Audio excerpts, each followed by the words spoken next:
It's 8 o'clock in the evening on Wednesday, August 30th. This is the last move of August. We're in September tomorrow. And yeah, looking pretty good. I think we, so I thought the grass was good here in this goatweed, and you can see in between the goatweed there's quite a bit of grass in places. But I wanted to show you a couple things.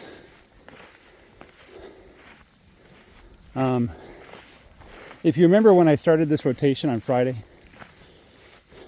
by the way, I'm in the fifth cell because I'm moving them to the next section on Friday morning. So there's 2 more moves here. Anyway, if you remember, now the dogs are going crazy. We had the crazy grass. I said, this is the best grass I have in my pasture. And to a degree that was true. So let me just kind of show you the edge of that. There you go. Look at that. Look at that crazy grass. It's just a thick carpet. Feels like you can almost swim in it. It's not that tall yet. Hopefully next year it'll get a lot taller. I think if we keep doing what we're doing, it'll be taller next year. But I set up this wire, and as I was setting up this wire, I'm like, man, this grass is really thick. And then I noticed that the goatweed gets super thick too. So I was thinking like, oh, you know, the goatweed there is growing so well, there's nothing that can compete with that. By the way, I'm seeing banana spiders everywhere. They're more than welcome to eat all the grasshoppers they want. I don't mind at all. Anyway, so I get to this spot here where the goatweed is as thick and tall as I've ever seen it. But you wouldn't know that by looking at it, because look at the grass. Now look at my boot. It's buried in this grass. And so the goatweed is up past my waist, and there's grass up to my boots at the same time. Look at this. Just tons and tons of grass. The cows actually, when I opened up the section, they kind of didn't want to move. They said there's a lot of grass left. Why do we got to move? But now look at them. They know the best grass is near the wire. Yeah, this grass is so thick here. Just, I don't know how to. Here, this gives you a good picture of what's going on there. Just crazy grass here. So yeah, don't feel bad for me for all this goatweed. In between the goatweed, there's tons of grass. And if you got rid of the goatweed and left the same amount of grass,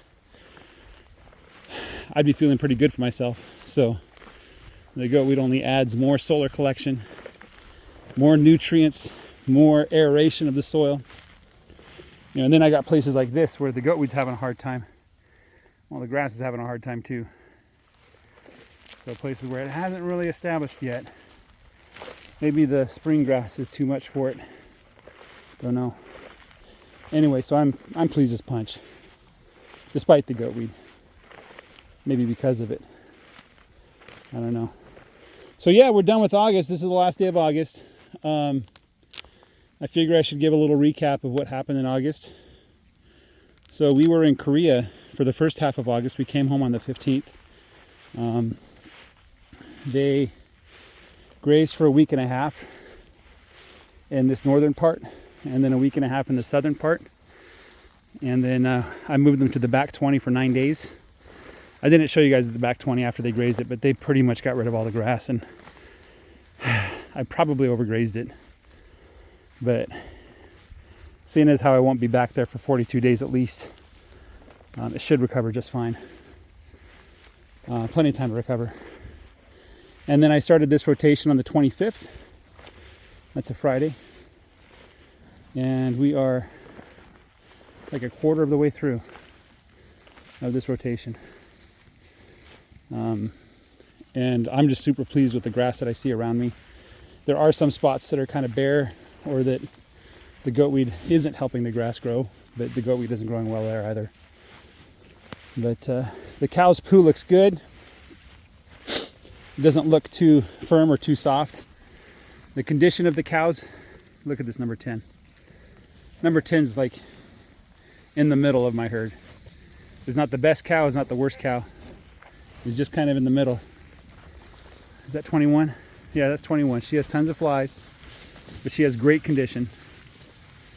And the calves should be all bred, the heifer calves, the older ones at least. Look at that calf. Do you even know what a hip is? Look at the tail on that calf too. On the base of the tail you can see folds of fat. Let's go find 24. This is number 20. Last year 20 wasn't doing so well, but as you can tell 20 is doing great now. Right, 20? And where's 24? I can't even find 24. Oh, there she is. She's over here. There's a cool breeze blowing. It's in the 70s, I think. Today got up to the 90s. It's probably actually like 83 or something. But there's a cool breeze blowing from the north. The sun has set. So I think we're technically in twilight. I'm gonna try to catch 24 here. Give you a good picture of her. This is my oldest calf, by the way. She came with the herd when I originally bought him, and so she's over 2 years old. This will be her first calf. So hopefully she'll give me a beautiful calf. You can just see the cows are swimming in the goatweed. They almost disappear in it. Let's take a look at 24. So 24 is not fat by any stretch of the imagination. You can see at the base of the tail there's a cavity. You can see the hip bones quite well. You can see the ribs. You can see the bumps on the spine. And so she's not in good condition. Now if this were last year, I think my cow would look okay coming out of summer like this into the autumn, because there just wasn't any grass. But she had as much grass as any other cow, so she's for some reason not putting on weight. That said, she doesn't look unhealthy to me, you know. And I could worm her, but I'm just gonna see what happens with her. I'm kind of against, I'm against worming, because the chemicals that kill the worms also kill the dung beetles. The dung beetles are vital to keeping the fly population down, because the dung beetles desiccate, they dry out the patty. Not only that, they kind of spread it out and they bury it in the ground and they tunnel, right? So they loosen up the soil there. This is Big Red. As good as condition as any cows I got, right? The only area where she's really lacking, I'd say, is her tail. Could use a little more fat. I can't really see her brisket in between her front legs there, but I imagine it's flopping around like a fat cow should. So, look at that beautiful sunset colors. The sheep you hear in the background, if you can hear them, they're over in my neighbor's property. And they're from the neighbor a couple houses down. He told me that, I think he raises Dorper, and he says that his sheep, he lost a lot of sheep due to parasites, worms. And so he took them off the ground and he's spraying his ground to kill all the parasites, you know. So, what is this? What are you guys doing there? Huh? What are you guys doing here? All right, you guys have fun. Don't stay up too late at night. Just a beautiful scene. And again, you know, if I didn't have the goatweed and the same amount of grass, I would not be complaining. So I'm not complaining with the goatweed and the same amount of grass. Just a beautiful day. Hoping autumn comes a little early. It looks like the predictions are that the weather won't really start dropping out of the 90s until mid-September. And looks like there's a chance of rain next week. But there's always a chance of rain. But there's a hurricane coming up to Florida. So we might catch the edge of that hurricane. And last I heard, it's a Category 4. So it's going to hit the western part of Florida, and the panhandle is what they expect it to do. So hopefully there's not too much damage from that hurricane and people are safe. But yeah, I saw an article where somebody pointed out that if the power goes out due to a storm, you can't charge your car if it's an electric car, right? And there's limited range. So if you're fleeing a disaster like a hurricane, you're better off catching a ride with your friend who has an internal combustion engine. And that's the thing about electric cars. The amount of energy, the amount of useful energy you can get out of a gallon of gas is utterly ridiculous. And I'd much rather surround myself with tanks of gas than batteries. I remember back in the 90s, I was taking a physics class and they were talking about electricity and batteries. And one of the professors said that there's no good battery technology out there. The sulfuric acid lead batteries are the best in terms of safety and the amount of power they can hold and charge and everything. But there's some other batteries that are pretty good too. And then lithium ion at the time was a new technology. But the problem with lithium ion was it's inherently dangerous. And so he was very certain that lithium ion wouldn't be suitable for anything close to people, that he doesn't trust lithium ion batteries, and they're very difficult to charge without having them explode.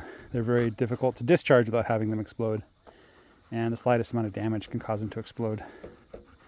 They're just dangerous in so many ways. And now we're surrounding ourselves with lithium ion batteries, and to me that's kind of crazy. I know back in the early 2000s, late 1999s, like 1998, 1999, that people were using laptops and they were getting burned because of the battery. They were like leaving their laptops in their cars and they'd come back and their car was torched, and it was because of the battery. The battery overheated or whatever. And that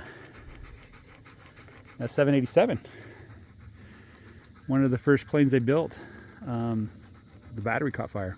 Lithium ion. It's not safe. I don't really trust lithium ion batteries. And in my house, we don't leave stuff charging overnight. I don't like if I have a quadcopter thing, one of those camera drone things, and my son said, leave it plugged in so it could charge. I'm like, yeah, it can catch the house on fire too. If I need it, I'll plug it in, charge it, and use it. And then a couple months ago, I decided to try to use it. It was like a couple years old. But the battery was so old, even though I haven't been using it, just sitting there on the shelf, it lost its charge and I couldn't charge it. So lithium-ion batteries are not good. And then you look at where lithium comes from. And the other chemicals and elements they have to use for the batteries, it's just not good, I know people like to say that the iron industry or the petroleum industry is terrible, but if you think about it, we take the oil out of the ground, we bring it to a refinery and convert that oil into, propane and gasoline and diesel and different things like that. And the waste products we get is we get asphalt and tar, things like that are useful. We also get sulfur comes out of there because we filter out the sulfur, and some other things. And the long and the short of it is that the petroleum industry is pretty much airtight. Like in the end, the only real waste product, if you can call it a waste product, is carbon dioxide. And even that's plant food. And I believe strongly that, there was a recent article where thousands of scientists, including like 4 Nobel laureates, signed a document saying that the global warming hysteria is just, it's uncalled for. It's ridiculous. But, my personal, my study of biology and chemistry and stuff, I've determined for myself that we need a lot more carbon dioxide in the atmosphere. that the planet would green, the temperature would actually slightly drop. We're talking like fractions of a fraction of a degree, because of the nature of carbon dioxide. But otherwise it would create a green revolution, I think, in this country and across the world. And so the petroleum industry, the end product of petroleum is water and carbon dioxide, right? Because we're pulling carbon and hydrogen out of the ground. Oh, another thing too is people say hydrogen cars, hydrogen cars. Well, the problem with hydrogen is hydrogen itself is not a good fuel for anything. It doesn't get very dense, right? And if you try to force it to be dense, like you compress it or you liquefy it, then you have a whole nother set of problems, right? This was a problem back in the day. They were trying to build cars that ran off compressed gas, which, you know, compressed gas is nice because it basically the energy out is the energy you put into it. There's not a lot of loss. It's way better than lithium-ion batteries. But the issue is trying to get the energy out. When you start extracting the energy from compressed gas, is it drops in temperature. And so if you want to use that as a fuel source, you have to have something to heat the tank, right? And so you have to use some other form of energy to heat the tank somehow, you know. And obviously, like just leaving it in the atmosphere will warm it up, but it doesn't heat it up fast enough. So you need some kind of technology. The same thing with liquid hydrogen and compressed hydrogen gas is you have to heat it up. But the long and the short of the story is, I know I'm going on 17 minutes now. The best way to store hydrogen, if you want to burn hydrogen and oxygen to make water, bar none, the safest way, the easiest way, is to take carbon and attach that hydrogen to it, and then form long chains of carbon out of that. And that, my dear friends, is exactly what gasoline and diesel and the entire petroleum industry is made of. So petroleum is the ideal energy for today, and I believe it'll be the ideal energy for the foreseeable future until we discover something crazy in nuclear energy, or we discover something crazy about some other chemical that we discover. But as it is, petroleum is by far the best chemical for storing and transferring energy. The safest, the most reasonable, very, very consumer friendly, very, very friendly to, what do we call them, idiot proof, you know, things like that. So yeah, petroleum is the best, and it just comes out of the ground, and if we didn't harvest it, it would pollute the earth anyway. Right, Nutmeg? Oh, and the nice thing too is that the petroleum deposits that we've mined out or we've drilled, after a few years they start filling up again. And the truth of where petroleum comes from, the whole idea of fossil fuels is ridiculous on its face. The truth is that it comes from the Earth's core, as far as we can tell. The heat and the pressure at that depth, combined with some basic chemicals that exist everywhere, like methane and stuff like that. Just pure carbon plus water plus heat plus pressure should give you petroleum. So that's that, you know. It really is a beautiful system that we stumbled into with petroleum. And it's the reason why the modern world is even possible. If we didn't have petroleum and gasoline and diesel and propane and all those things, this world wouldn't be possible. We'd be living a very different lifestyle. You know, the world would look very, very different. You would be a lot poorer. We'd have fewer dogs, I think, right? Because we'd have less food. All right, guys, have a great day. Take care and bye-bye.